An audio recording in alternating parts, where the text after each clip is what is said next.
예레미야 2장 14절부터 25절 말씀을 보겠습니다.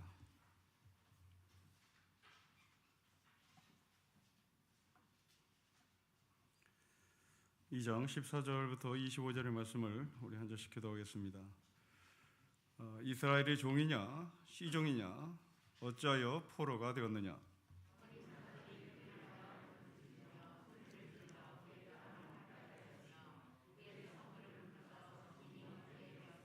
놉과 다바네스의 자손도 너의 정수를 상하였으니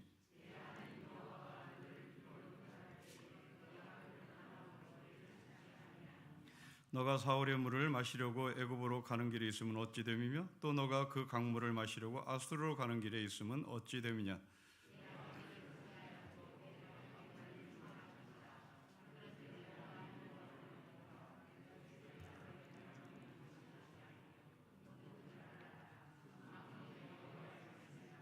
너가 옛적부터 너의 멍에를 꺾고 너의 결박을 끊으며 말하기를 나는 순종하지 아니하려라 하고 모든 높은 산 위에서와 모든 푸른 나무 아래에서 너는 몸을 굽혀 행음하도다.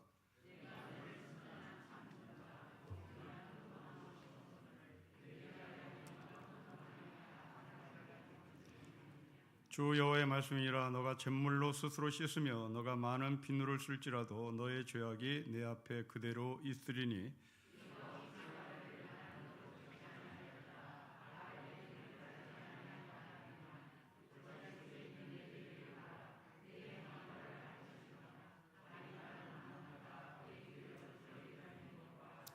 너는 광야에 익숙한 들 암나귀들이 그들의 성욕이 일어나므로 헐떡거림 같았도다. 그 발전기에 누가 그것을 막으리요? 그것을 찾는 것들이 수고하지 아니하고 그 발전기에 만나리라. 내가 또 말하기를 너의 발을 제하여 벗은 발이 되게 하지 말며 목을 가라게 하지 말라 하였으나 오직 너는 말하기를 아니라 이는 헛된 말이라. 내가 이방신들을 사랑했은즉 그를 따라 가겠노라 하더라. 아멘. 예레미야가 전한 이스라엘을 향한 하나님의 심판의 말씀입니다. 이 심판의 말씀을 받은 사람은 변방에서 부름을 받은 예언자 예레미야입니다. 부름받은 예언자가 첫 설교를 심판을 해야 된다고 하는 것은, 심판에 대한 설교를 해야 된다는 것은 굉장히 괴로울 것입니다. 아마도 여러분들이 이런 부름을 받았다면 하나님과 타협을 하려고 했겠죠. 심판에 대한 설교를 하긴 하겠는데 좀 환경과 여건이 마련된 다음에 심판의 설교를 하겠다고 말할지도 모르겠습니다. 아니면 내가 좀 뿌리 좀 받고 내가 교인들에게, 성도들에게 신뢰를 얻은 다음에 심판에 대한 설교를 하겠다고 말할지도 모르겠습니다. 아니면 내가 좀 맷집 좀 키운 다음에 심판에 대한 설교를 들은 사람들이 손가락질하고 비판하고 비난할 때 그것을 견뎌낼 수 있는 맷집을 좀 키운 후에 심판에 대한 설교를 하겠다고 말할지도 모르겠습니다. 그러나 막 부름받은 이 예레미야는 그렇게 하나님과 서로 타협한 것이 아니라 그 말씀에 순종해서 심판에 대한 설교를 합니다. 예레미야가 지적한 이스라엘의 죄는 두 가지입니다. 하나는 생수의 근원을 버린 것입니다. 그리고 웅덩이를 팠는데 그 웅덩이가 터진 웅덩이입니다.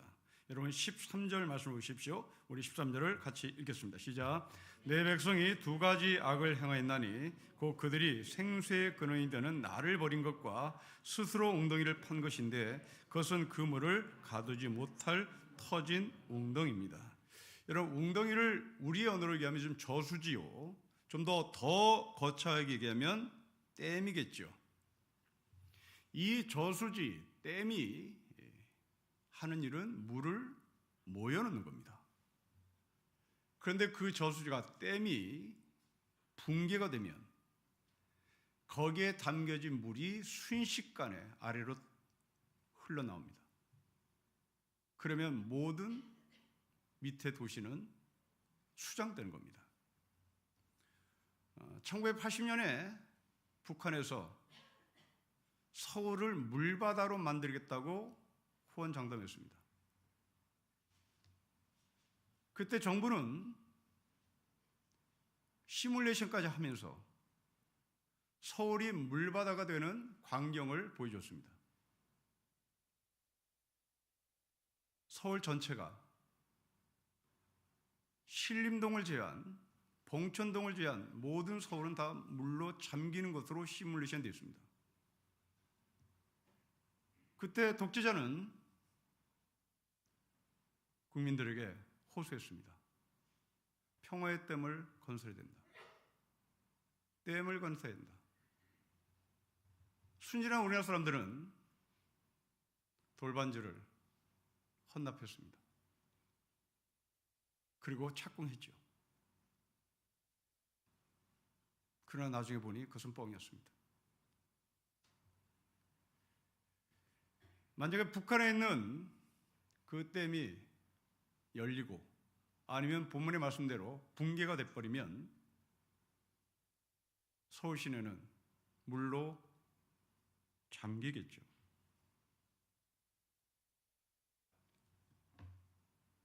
웅덩이를 팠으나, 그래서 그 웅덩이에 물을 저장했으나 그 댐이 붕괴가 되면 손해는 이루 말할 것이 없었을 겁니다. 여기서 이 웅덩이는 당시 이스라엘 주변에 있었던 강대국을 말했습니다. 구체적으로는 애굽이었고 아수르였습니다. 여러분 18절로 내려오십시오. 너가 시올의 물을 마시려고 애굽으로 가는 길이 있으면 어찌 됨이며 또 너가 그 강물을 마시려고 아수르로 가는 길에 있으면 어찌 됨이냐. 웅덩이를 파고 자신을 몸을 보호하기 위하여 아수르에게 애굽에게 붙었습니다. 그러나 그 강대국이 이스라엘을 보호해주지 않았습니다. 댐이 붕괴되듯이 이스라엘 백성들은 쓸려 내려갔다는 얘기입니다. 이런 물이 자신들을 보여줄 것 같은데 그 물이 결국 자기네들은 심판으로 다가옵니다. 여호수아 24장에 보면 여호수아가 이스라엘 백성들에게 말합니다. 너희는 선택해라. 강 이편의 신이든지 강 저편의 신이든지 신을 선택해라 라고 얘기합니다. 이때 기준이 강이었습니다. 강을 기준으로 신을 선택하라고 여호수아가 이스라엘 백성들에게 명령합니다. 여러분, 왜 물을 중심으로 이렇게 고대 이스라엘 백성들은 메시지를 받았을까요? 여러분, 물이라고 하는 것은 두 가지 의미를 우리에게 전달합니다.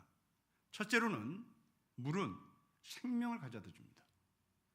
그러나 이 물이 과해지면 심판이 되는 겁니다. 노아의 홍수사건이 그렇습니다. 노아의 홍수사건 이전에 물은 생명이었습니다. 그러나 그 물이 과하게 떨어지자 그것은 심판이 되었던 겁니다. 지금 이 이스라엘 백성들이 웅덩이를 팠다. 그럼 많은 물을 갖기를 원했던 거죠. 그 많은 물이 터졌습니다. 댐이 터졌습니다. 이건 심판인 거죠. 여러분, 이 심판을 누구를 통해서 이루어지나? 바로 강대국 아수르와 그리고 애굽입니다.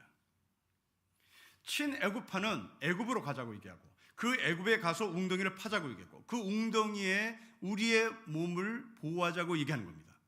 그러자 친아수르파가 아수르에 가서 숨자, 아수르에 가서 우리의 웅덩이를 파자, 아수르에게 우리의 몸을 보호하자고 외칩니다. 그러나 정작 이 둘은 터진 웅덩이였고 아수르는 애굽은 이스라엘 백성들을 보호해주지 않았습니다. 애굽과 아수르는 보호해준다는 조건을 걸었겠죠. 그 조건을 걸고 예나 지금이나 강대국은 약소국가에게 대가를 요구합니다. 그 대가는 방위비죠. 이 방위비는 백성들이 부담해야 되는 겁니다. 대통령의 월급을 부담하지 않아요. 재벌들의 이익금으로 부담하지 않습니다. 그냥 일반 백성들이 낸 세금으로 방위비를 부담을 하죠. 이게 터진 웅덩이입니다. 여러분, 백성들이 번 돈이라면, 그리고 백성들의 위에서 세금이 쓰여져야 하는데 이것이 강대국에 갖다 바치는 방위비로 쓴다는 얘기입니다. 이것은 터진 웅덩이 꼴이 되는 거죠. 대표적인 나라가 북한이라고 볼 수 있겠습니다. 여러분, 북한 사람들은 터진 웅덩이 같은 삶을 살고 있습니다. 정말 허리 쉬도록 가난한 이 북한의 백성들은 일을 합니다. 그리고 돈을 벌어요. 근데 그 돈이 상당수가 핵무기를 마는데 사용됩니다. 언제까지 군비 경쟁을 해야 되는지 그들 보면 우리는 정말 안타깝기만 합니다. 이렇게 군비 경쟁을 계속하다가는 언제 북한의 백성들은 발 뻗고 잠을 잘 수 있으며 언제 북한의 백성들은 우리처럼 이렇게 윤택한 삶을 살 것인가 생각하면 거의 불가능할 것 같습니다. 계속 뒤집기 때문입니다. 터진 웅덩이죠. 핵무기를 하나 만들면 만족할까요? 그렇지 않겠습니다. 또 만들고 싶겠죠. 또 만들고 싶을 겁니다. 중단되지 않습니다. 결국 터진 웅덩이 속에서 북한의 국민들은 쏟아 붓기만 하고 있는 거죠. 이것은 불을 보듯 뻔한 심판입니다. 한 30년 전에 한 맥주 광고가 TV에 올라왔던 적이 있습니다. 그 광고의 내용이 이렇습니다. 지하 안반수 깊은 곳에서 아주 깨끗한 물을 빨아 올려 우리는 맥주를 만든다는 얘기죠. 여러분, 그 광고가 사실이라면 지금 30년이 지났으니까 그 안반의 깊은 곳에 있는 물은 다 소진됐을 겁니다. 그리고 지금 거기는 어딘지 모르겠지만 공동화 현상이 일어났겠죠. 겉으로는 풀이 자라고 겉으로는 아무 이상이 없으나 그 속은 텅 비었을 겁니다. 그 텅 빈 그곳이 어딘지 모르겠으나 거기에 누군가 강한 힘을 가하면 지진처럼 붕괴되겠죠. 이스라엘 백성들은 겉만 화려했습니다. 하나님을 믿는 백성처럼 보였습니다. 그러나 속은 함몰되었습니다. 터진 웅덩이였어요. 아수르에게 붙고 애굽에 붙느라, 그리고 아수르와 애굽에게 방위비 갖다 주느라 속이 골마 터졌던 겁니다. 여러분, 12.12 군사쿠데타를 일으킬 때 수도 서울을 지켜야 할 보병 구사단은 전방 경계를 해야 됨에도 불구하고 철책을 담당해야 될 사단임에도 불구하고 철책을 뒤로 한 채 병력을 서울로 뺐습니다. 이걸 북한이 알았다면요. 구사단은 여기 문산입니다. 서울 40분이면 들어오는 곳이에요.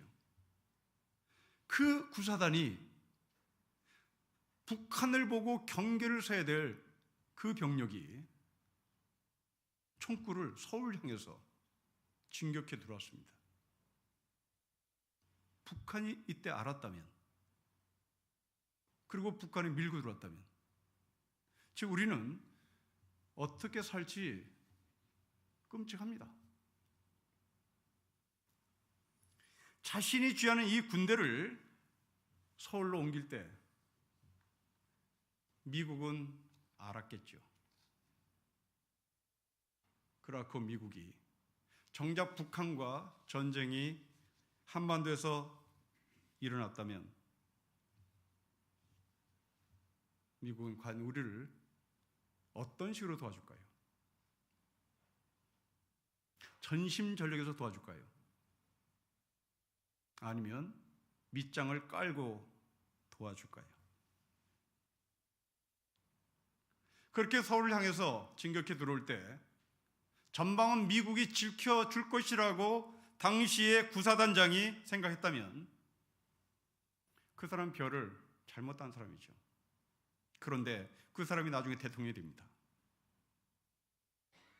이건 희한한 역사입니다. 북한을 경계수라고 별을 달아주고 사단장의 직분을 받은 사람이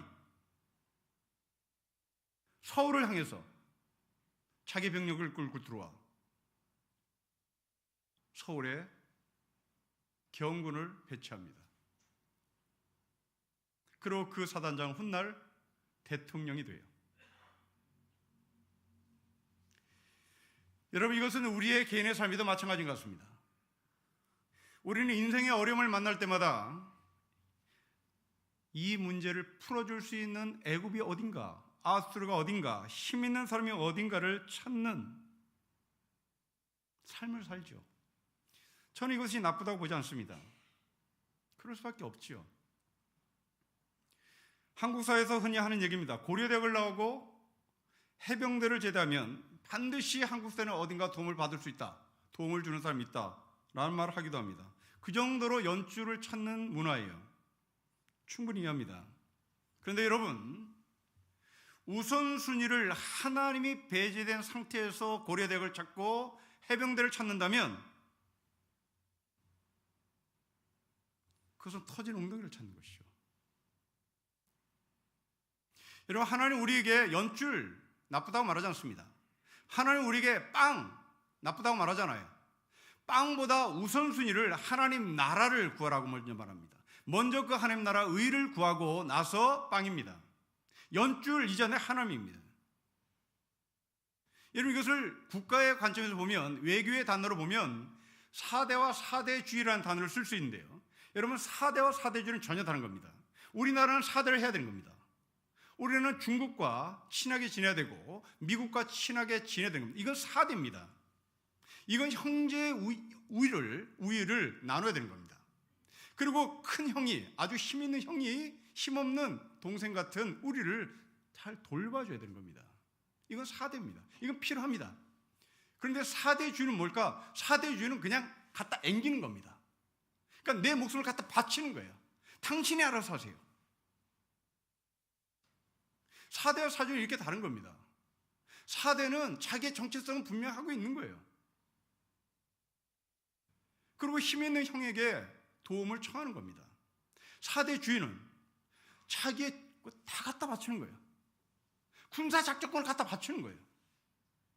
군사작전권을 우리는 못하겠으니, 우리는 북한과 싸울 수 있는 힘이 없으니 우리 이 대한민국의 군사작전권, 그것을 미국이 당신이 가져가세요, 이겁니다. 그리고 우리는 좀 사대를 하고 있는 게 아니에요. 우리는 사대주의예요. 우리의 개인의 삶도 마찬가지입니다. 여러분, 먼저 그 하나님 나라 의를 구하고 친구를 만나고 그리고 고려대학을 나오고 해병대와 연관 짓는 것은 이건 사대예요. 이건 도움을 받는 겁니다. 그런데 하나님이 없는 고려대학, 하나님이 없는 해병대, 그럼 자기의 목숨을 고려대학에 바치는 거죠. 자기의 목숨을 해병대에 바치는 겁니다. 여러분, 사대를 하십시오. 사람들과 친하게 지내십시오. 힘 있는 사람과 친하게 지내는 게 뭐가 나쁩니까? 그런데 그 힘 있는 사람에게 자기의 목숨을 다 갖다 반납하고 당신이 처리해 주세요, 이건 아닌 거죠. 사대와 사대주의를 구분하십시오. 이스라엘 백성들은 사대주의자들이었어요. 하나님을 버렸으니까요. 하나님을 버리고 자신의 모든 것들을 다 갖다 바쳤으니까요. 당신이 우리의 목숨을 살릴 수 있는 힘입니다. 그리고 애굽파는 애굽으로, 아수르파는 아수르파로 갔습니다. 자, 이 현상을 예레미야는 하나님의 말씀으로 이렇게 선포합니다. 여러분 20절 보십시오. 우리 20절 같이 읽겠습니다. 시작. 너가 옛적부터 너의 멍에를 꺾고 너의 결박을 끊으며 말하기를 나는 순종하지 아니하리라 하고 모든 높은 산 위에서와 모든 푸른 나무 아래에서 너는 몸을 굽혀 행음했습니다. 이것이 구체적으로 뭐냐면 8절로 올라가 보면 바알을 따랐던 지도자들이었습니다. 정치 지도자, 종교 지도자 모두가 다 바알을 따랐습니다.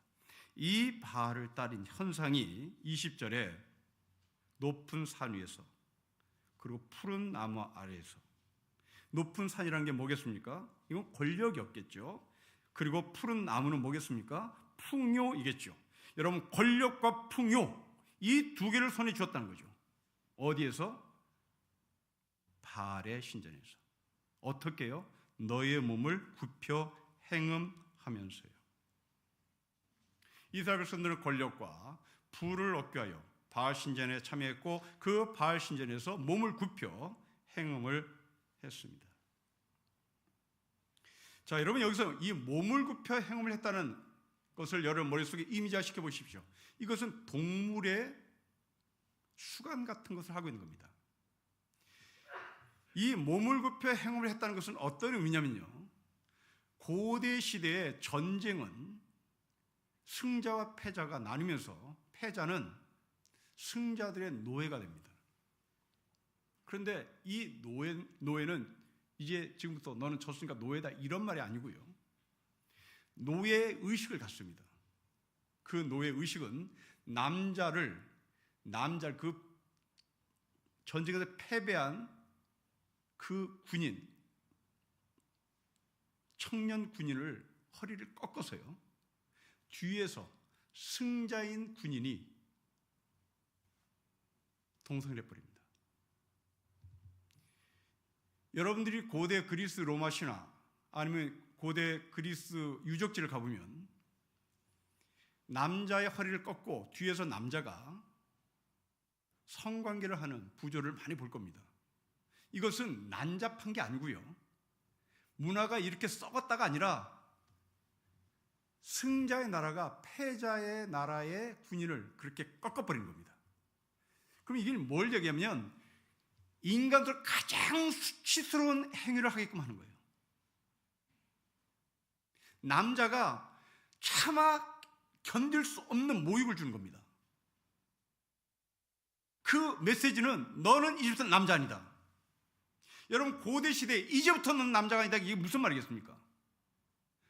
지금도 너 남자 아니야 이러면 화가 날 텐데, 고대 시에 너 지금부터 남자 아니야, 너는 이제 꺾였지, 너는 몸이 꺾였지, 허리가 꺾였지, 그리고 뒤에서 너 당했지. 지금 그 얘기입니다. 끔찍한 거예요. 여러분 바알이 이스라엘 백성들의 허리를 꺾어버립니다. 영원한 노예를 만들어버려요. 가장 수치스럽게 만듭니다.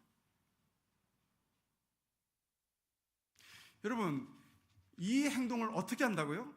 20절 말씀을 다시 보십시오. 피동적으로 몸을 굽히지 않아요. 이스라엘 백성들이 먼저 몸을 굽혀요. 이스라엘 백성들이 먼저 허리를 꺾어버립니다. 이건 스스로 치욕을 끌어안는 거예요. 여러분 이것을 우리 개인의 삶으로 한번 연결시켜 보십시오. 우리는 우리 20절 같은 삶을 살고 있지 않을까? 과연 이것이 나하고 무슨 상관이 있을까? 여러분 고대 시대에는 물리적인 전쟁을 통해서 허리를 꺾어버리죠. 지금은 물리적으로 허리를 꺾지 않습니다. 어떻게 꺾어요? 여러분 직장에서 허리를 꺾이는 방법이 무엇입니까? 드라마에서 굉장히 많이 나와요. 돈. 그 돈 앞에서 기게 만듭니다. 이게 20절이에요. 이 땅에 얼마나 많은 남자들이 그 돈을 벌기 위하여 무릎 꿇고 깁니다. 그리고 상관이 멍멍해봐. 그럼 멍멍도 해요.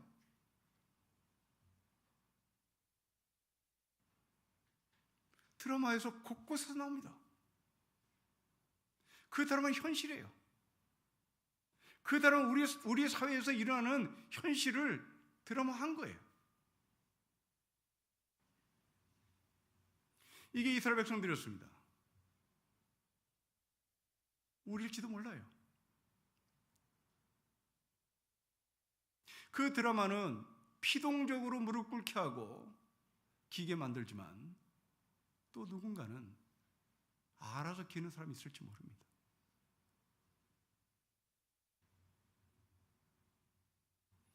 이런 행위를 한 사람이 자신의 행위에 대해서 뭐라고 말하는지 보겠습니다. 여러분 23절이죠. 23절을 같이 읽겠습니다. 시작. 너가 어찌 말하기를 나는 더럽혀지지 아니했다, 바알들의 뒤를 따르지 아니했다 하겠느냐. 골짜기 속에 있는 너의 길을 보라. 너의 행한 바를 알 것이니라. 발이 빠른 암낙타가 그의 길을 어지러이 달리는 것과 같았다고 얘기합니다. 나는 그런 적이 없대요. 나는 바알을 따른 적이 없다. 22절 말씀 보십시오.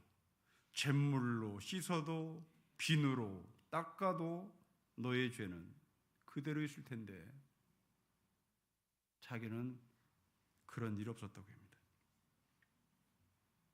눈에 뻔히 보이는데요. 어릴 적 동네에서 그 연탄 가게를 하는 집이 있었습니다. 그 연탄 가게 집 아이들은 주로 얼굴이 어떻죠? 늘 연탄가루가 얼굴에 묻어 있습니다. 지금 이 꼴이에요.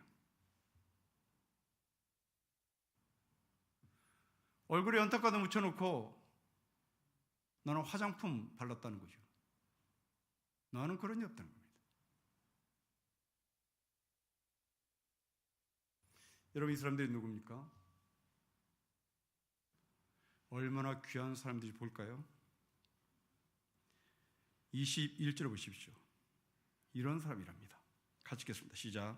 내가 너를 순전한 참 종자 곧 귀한 포도나무로 심었거늘 내게 대하여 이방 포도나무의 악한 가지가 되면 어찌 됩니까? 순전한 참 종자, 귀한 포도나무, 하나님의 사람들이었습니다.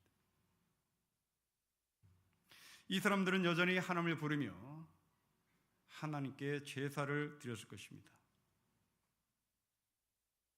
그런데 속은 허리를 꺾었습니다.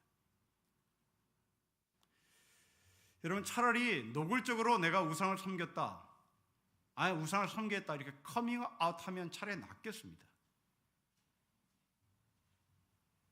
근데 문제는 나는 하나님을 믿어.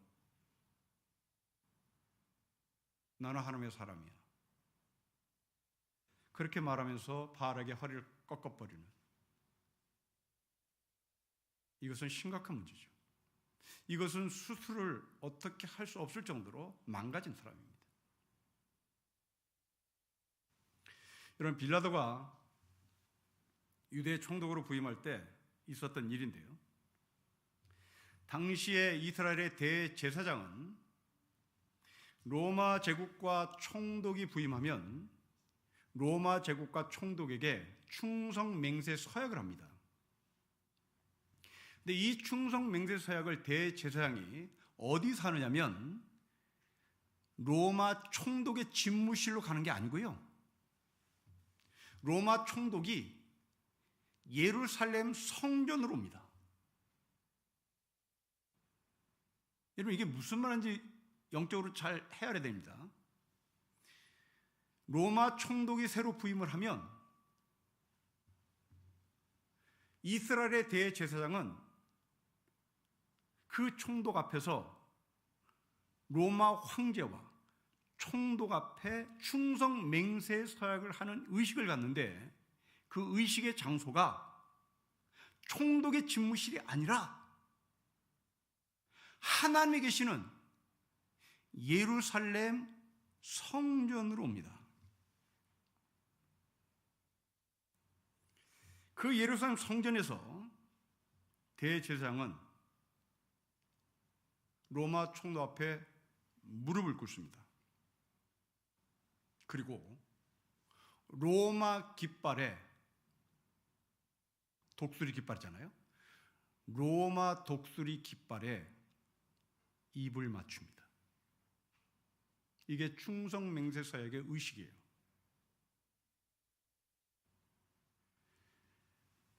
왜 성전에서 이런 일을 할까? 우리는 불가능하잖아요. 유대인들은 그것은 허락해서는 안 되는 겁니다. 근데 왜 일을 해야 되나?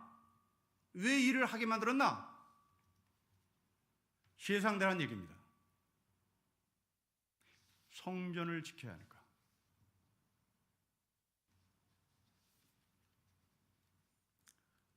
이해합니다. 약소국의 현실이니까요. 그런데 속내는 다른 데 있었습니다. 속내는 다른 데 있었어요. 당시 대제사장들은 예루살렘 성전에서 로마 총독에게 무릎을 꿇고 로마 깃발에 입을 맞춘 이유는 성전을 지키기 위함이 아니라 자신의 제사장 가문을 계속 세습하기 위하여 로마에게 아부를 떤 겁니다. 여기에 더럽다라고, 니들하고 상종 안 해 하고 그들과 결별한 사람들이 바리새인 중에 힐렐파라고 하는 사람들입니다. 샴마이파는 그 대제사장 세습, 로마 총독의 윤호에 의해서 계속 세습되는 그쪽에 야합을 해버려요. 그러나 바리새인 중에 힐렐파는 그들과 손절합니다. 여러분, 예루살렘 성전에서 그렇게 충성 맹세 사역을 하고 대제사장은 예루살렘 성전에서 제사를 드려요.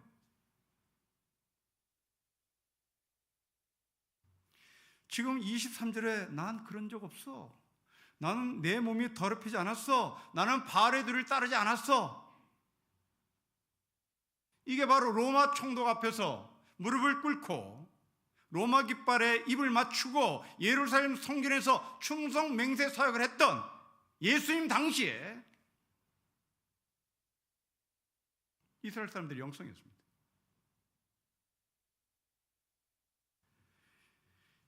사도 바울이 이 현상을 뭐라고 표현할까요?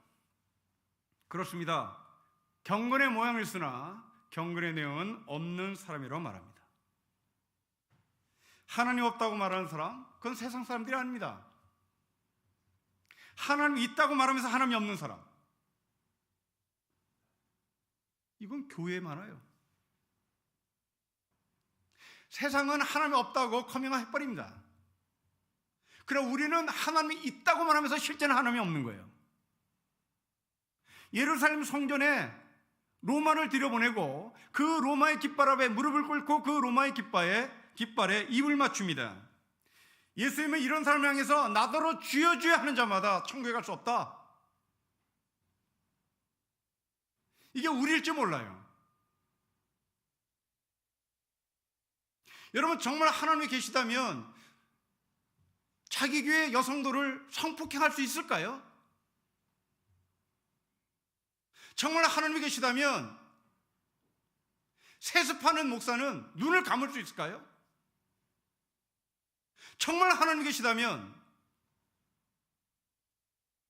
고아와 과부와 나그네가 낸 헌금을 횡령할 수 있을까요? 정말 하나님이 계시다면 전광훈처럼 하나님 까불면 죽어 이런 말 할 수 있을까요? 이 사람들은 하나님은 있지만 하나님이 없는 사람들이죠. 그런데 이것이 정도의 차이는 있을지 모르겠으나 오늘 예배드린 저와 여러분 가운데 하나님은 계신다고 말하지만 실제로 하나님이 없는 사람이 있습니다. 도대체 내가 정말 하나님이 있는지 알 수 있는 길이 뭘까요? 그렇다면 우리는 하나님이 있는 길을 찾아야 할 텐데 하나님이 있다는 것을 어떻게 증명할 수 있을까요? 성경은 이렇게 증명해 보라고 얘기합니다. 여러분 23절 말씀을 다시 보십시오. 골짜기 속에 있는 너의 길을 봐라. 골짜기 속에서 너가 무슨 일을 행했는지를 바라는 겁니다. 여러분, 골짜기가 뭡니까? 골짜기는 사람이 보이지 않는 곳이에요. 골짜기는 자기만 있는 곳입니다. 그곳에서 너는 무엇을 했는지 보라는 얘기입니다. 여러분, 교회에서 하나님이 계시다? 우리는 잘 구분 못해요. 우리 모두는 교회에서 하나님이 계시다고 인정하니까요. 정말 여러분들 하나님이 계신지 안 계신지 여러분이 하나님의 사람들을 증명받을 수 있는 곳은 교회가 아닙니다. 골짜기입니다. 여러분 안방이에요. 여러분 혼자 있는 곳입니다. 혼자 운전하는 그 장소예요. 혼자 운전하는 그 공간입니다. 혼자 여러분들이 커피를 마시는 그 자리예요. 혼자 여러분들이 생활하는 그 골짜기입니다. 어떤 누구도 여러분들을 보지 못하는 바로 그 골짜기에 바로 그 자리가 하나님이 계시는 자리인지 우리가 하나님의 사람인지를 증명하는 곳입니다. 경건의 능력이 있는지 없는지 알 수 있는 곳은 골짜기입니다. 그래서 믿음의 선배들은 스스로 자기를 고립시키죠. 믿음의 선배들은 수도원으로 들어갑니다. 꼴짜기 같은 곳에서 하나님과 1대1 대면을 합니다. 자신이 싸운 대상은 바로 그 꼴짜기에서 자신과의 싸움이었습니다. 예수님은 그 꼴짜기 같은 장소, 광야에서 종교 권력과 싸웠고, 빵의 권력과 싸웠고, 정치 권력과 싸웠습니다. 요한 사도는 우리에게 육신의 정욕, 안목의 정욕, 이생의 자랑을 경계하라고 말씀합니다. 이 모든 것들은 하나님의 뜻이 아니기 때문에 그런 거죠. 이런 것들은 세상이 추구하는 목표이고 세상이 추구하는 목적입니다. 지금도 바알은 이런 것을 우리에게 인생의 목표를 두라고 얘기합니다.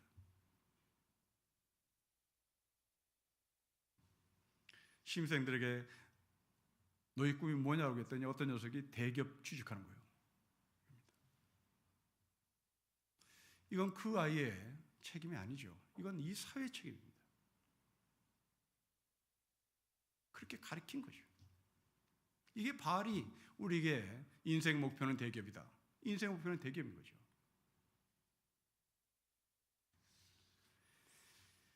여러분, 하나님의 뜻대로 사는 것, 대기업이 나쁘다는 것이 아닙니다. 대기업 갈 수 있으면 가야죠. 그러나 그 대기업이 빵만으로 살 것이 아니라 먼저 하나님 나라와 그 의를 구하는 대기업이 되어야 되는 겁니다. 예수님이 주인인 것을 선포하고 그 주인이신 예수님의 뒤를 따르는 것이 바로 꼴짜기에서의 삶입니다.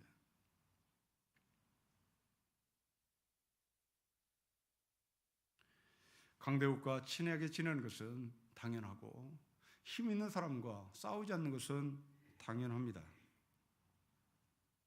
그러나 그렇다고 해서 내 목숨을 갖다 힘 있는 사람을 갖다 바치는 것은 사대주의가 됩니다. 우리는 하나님께 내 목숨을 바치는 거지 힘 있는 나라에게 우리의 목숨을 갖다 바치는 것은 아닙니다. 우리는 사람들과 친하게 지내고 연줄을 갖는 것은 대단히 중요합니다만은 그들이 나의 삶을 책임져 줄 것이라고 하는 것은 애당초 신뢰하지 말아야 되는 겁니다. 터진 웅덩이이기 때문에 그렇습니다. 그러니 이제 우리가 경건의 능력을 가진 사람으로서 내가 꼴짝에 처했을 때 나는 무슨 행동을 하는지를 돌아봐야 되겠습니다. 목사님, 저는 혼자 책 보다가 가끔 생각이 헷갈릴 때가 있습니다. 바알이 나를 유혹하고 사탄이 나를 유혹할 때 저는 방에 있는 모든 문을 다 열어버립니다. 나를 공개해야 되는 겁니다. 나를 공개해서 사람들이 나를 보도록 만들어야 되는 겁니다. 바로 이게 꼴짝입니다. 여러분들이 혼자 있는 방에서 무엇을 하십니까? 허리를 꺾습니까? 문을 활짝활짝 여십니까? 그 상황의 음침한 골짜기로 우리가 들어간다 할지라도 주님의 지팡이와 막대기로 우리는 그 길을 걸어가야 되는 겁니다. 그 주님과 막대기가 없을 때 우리는 이스라엘 백성처럼 스스로 허리를 꺾을지 모릅니다.